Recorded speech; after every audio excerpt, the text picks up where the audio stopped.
அப்போ பேருக்கு வேணா நீ சொல்லிக்கலாம், நான் இந்திரலோகம் போவேன், சந்திரலோகம் போவேன், மோட்சலோகம் போவேன் அப்படின்னு நினச்சிக்கலாம். இயேசு தான் வழி. அவர் இல்லைன்னா நீ அங்கே போக முடியாது. வேற யாரையும் கான்டாக்ட் பண்ணவும் முடியாது. சீஷர்கள்ட்ட போய், சீஷர்களே, பேதுருவே, தோமாவே, எனக்காக கொஞ்சம் வேண்டிக் கொள்ளுங்க, நான் ஆண்டவர்கிட்ட பரலோக ராஜ்யத்தில் வரணும் அப்படின்னாலும் முடியாது. அன்னை மரியாளே எனக்காக வேண்டிக் கொள்ளுன்னா கூட முடியாது.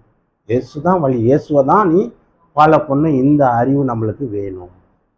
அப்போ நான் பார்த்தேன், எல்லாத்தையும் ஆராய்ச்சி பண்ணி பார்த்தேன், யோசனை பண்ணி பார்த்தேன். இயேசு தான் வழி பரலோகத்துக்கு. நான் அப்போ அவரை பிடி. யாரை பிடிச்சா காரியம் நடக்கும், யாரை பிடிச்சா உள்ளே போயிடலாம், யாரை பிடிச்சா அந்த நித்திய வாழ்வு அடையலாம். அண்டு பிடிச்ச இயேசு தான், ஜீசஸ் கிரைஸ்ட் தான். அதனால தான் இயேசுவே ஆண்டவர். அல்லேலூயா. அவரை பிடிச்சாதான் உள்ளே போக முடியும். அவர் தான் காடு, அவர் தான் மனுஷனாக வந்தார். அவர் ரத்தத்தினால்தான் பாவ மன்னிப்பு உண்டாகிறது. பாவ மன்னிப்பு யாரால வருகிறது? தேவன் ஒருவரால் அன்றி பாவங்களை மன்னிக்கத்தக்கவன் யாருமே இல்லை. அப்போ அந்த ரத்தத்தை சிந்தினா தேவன் தான் பாவத்தின் தேவன், பாவ பரிகாரி, பாவிகளுக்காக உயிரோடு வந்த தேவன் அவர் என்பதை புரிந்து கொண்டு, அப்போ இவர் மூலமாக தான்டா மோட்சம். அப்போ இவரை பிடிச்சா காரியம் நடக்கும், இவரை பிடிச்சாக உள்ளே போயிடலாம், இவரை பிடிச்சாக நித்திய வாழ்வு அடைஞ்சிடலாம். அப்போ இவர் என்ன சொன்னார் அதை நம்ம கேட்டு வாழ்ந்தோம்னா நிச்சயமாக நம்மளுக்கு அந்த மோட்ச லோகம், இந்த அறிவு நம்மளுக்கு வேணும். அல்லேலூயா. பாருங்க, பல ஆண்டுகளுக்கு முன்பாக நிலால ஒருத்தர் கால் வச்சார். யார் அவரு? யாருங்க? நிலாலையா சார்? எங்கள் ஊர்லெல்லாம் ஆயா வடை சுடுறாங்கன்னு தான் சொன்னாங்க சார். நிலால எங்கள் ஊரில் எங்கள் அம்மா, எங்கள் தாத்தா, பாட்டி எல்லாம் சோறு ஊட்டும் போது, அது பாரு நிலா, அங்கே ஒரு ஆயா தெரிஞ்சு பாரு, அங்கே வடை சுட்டுனுக்குது பாருண்ணா. வடை கதை எதுவுமே நிலால வச்சுட்டுக்கிறான் பாரு. சொல்கிறான் வெள்ளைக்காரன் சொல்கிறான், இந்தியன் டெக்னாலஜியில் எங்கேயோ போயிட்டான்டா அவன். என்னன்னாக்கா நிலாலேயே போய் வடை சுட்டுக்கிறான் பாரு அவன். கர்த்தர் நல்லவர்.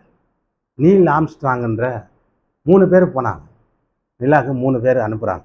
அதில் ஒருத்தர் இடையில அந்த மிஷின் கண்ட்ரோலில் ராக்கெட்டை கண்ட்ரோல் பண்ணுறதுக்கு இடையில நின்றுட்டார். அதுலேருந்து ஒரு பார்ட்டு பிரிஞ்சு போய் நிலாவில் நிற்கிது.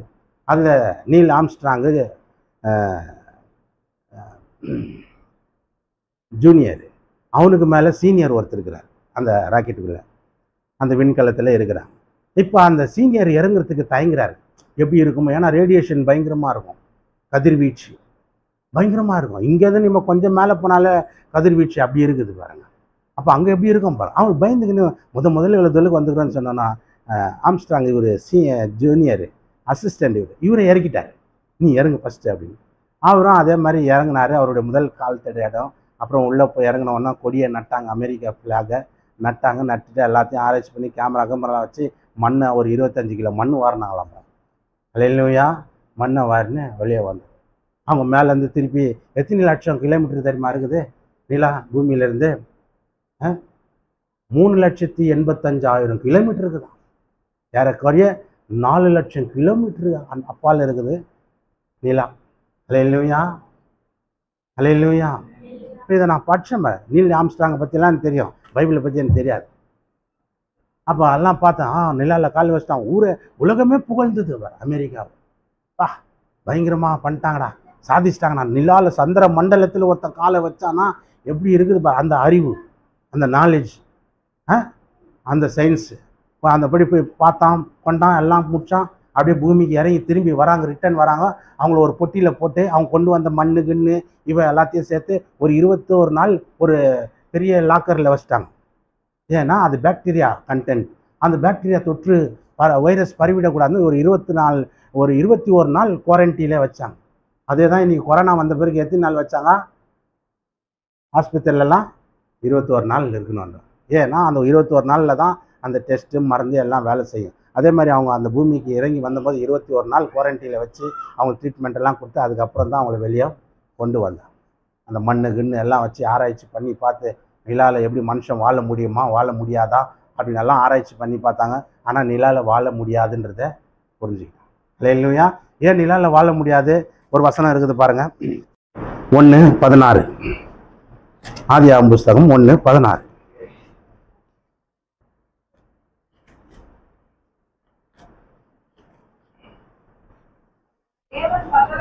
தேவன் பகலை ஆள பெரிய சுடரும், இரவை ஆள சிறிய சுடரும் ஆகிய 2 மகத்தான சுடர்களையும் நட்சத்திரங்களையும் உண்டாக்கினார், அவைகள் பூமியின் மேல் பிரகாசித்தது. ஹல்லேலூயா.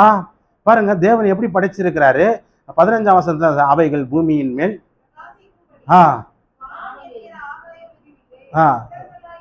13ஆம் வசனத்துல வாசித்தீங்கன்னா உங்களுக்கு புரிஞ்சிட மாதிரி. சாயங்காலமும் விடியற்காலமும் ஆகிய 3ஆம் நாள் ஆயிற்று. பின்பு தேவன் பகலுக்கும் இரவுக்கும் வித்தியாசம் உண்டாக்கத்தக்கதாக வானம் என்கிற ஆகாய விரிவில சுடர்களை உண்டாக்க கடுவது. அவைகள் அடையாளங்களுக்காகவும் காலங்களையும் நாட்களையும் வருஷங்களையும் குறிக்கிறதற்காகவும் இருக்க கடுவது என்றார்.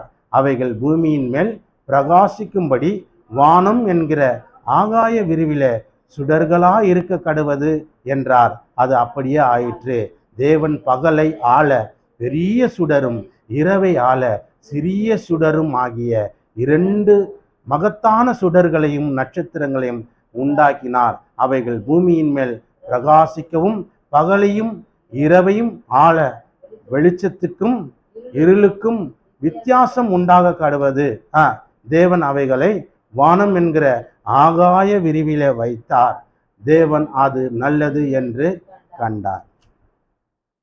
ஏன் அங்கே வாழ முடியாது? அது சிறிய சுடர், நிலா சிறிய சுடர், அதில் கதிர்வீழ்ச்சி இருக்குது. மனுஷன் அங்கே ஓப்பனா வாழ முடியாது, சுவாசிக்க முடியாது, செத்துருவான். அதனால தான் பார்த்தான், கவச உடையோடு போனான், மண்ணை எடுத்தான், கொடியை நட்டான், எல்லாத்தையும் பண்ணான், ரிட்டர்ன் வந்துட்டான். அதனால தான் அன்னிலேருந்து இன்னைக்கு வரைக்கும் நிலாவில் வாழ முடியாது. செவ்வாய் கிரகத்தில் ஏராளமான தண்ணி இருக்குது, அங்கே வாழலான்றான். ஆனால் அங்கேயும் காற்று வசதி இல்லைன்னு. கர்த்தர் நல்லவர். ஏன்னா அதையெல்லாம் தேவன் அடையாளங்களுக்கும் நாட்களுக்காகவும் தேவன் வைத்திருக்கிறார். காலங்களை குறிக்கிற ஒரு நட்சத்திரங்கள், கோள்கள் தேவன் அதை அங்கே படைத்து வைத்திருக்கிறார். அப்போ இரவை ஆள்கிறது தான் அந்த சிறிய சுடர், பகலை ஆள்வது தான் பெரிய சுடர். பகலை ஆள்றது சூரியன், பெரிய சுடர். அது இரவை ஆள்றது சின்ன சுடர். அதான் பாருங்க, நிலா வெளிச்சம் கிராமத்துலலாம் நல்லா தெரியும் பாருங்க.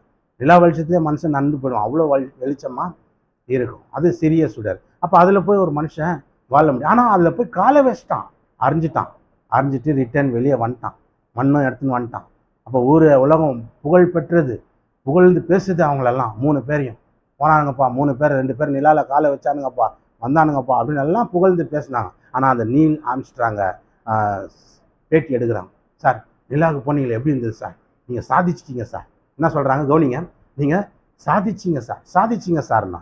அவன் சொல்கிறான் ஒரே ஒரு வார்த்தை, சார் நிலாவுக்கு போயிட்டு வந்ததுனால நான் பெரிய சாதனை செய்யலை, எனக்கு ஒரு சாதனை இருக்குது. என்ன நிலாவுக்கு போயிட்டு வந்தீங்க, இதை விட வேறு என்ன சார் பெரிய சாதனை?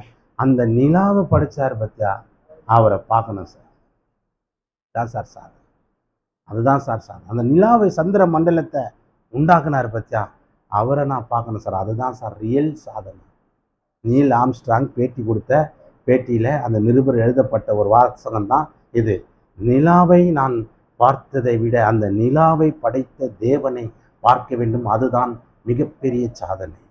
இல்லையா? இப்போ சாதிச்சிட்டேன். என்ன சாதிச்சிட்டேன்? 10 சவரம் வாங்கிட்டேன் சார், உலகத்தில் ஒரு வீடு வாங்கிட்டேன் சார், இடத்த கட்டிட்டேன் சார், பெருசாக கார் வாங்கிட்டேன் சார், பங்களா வாங்கிட்டேன் சார், படிச்சுட்டேன் சார், பட்டப்படிப்பு சார். இதெல்லாம் பெரிய சாதனை இல்லை. இதெல்லாம் இந்த பூமியில் உன்னோட அழிஞ்சு போயிட போகுது.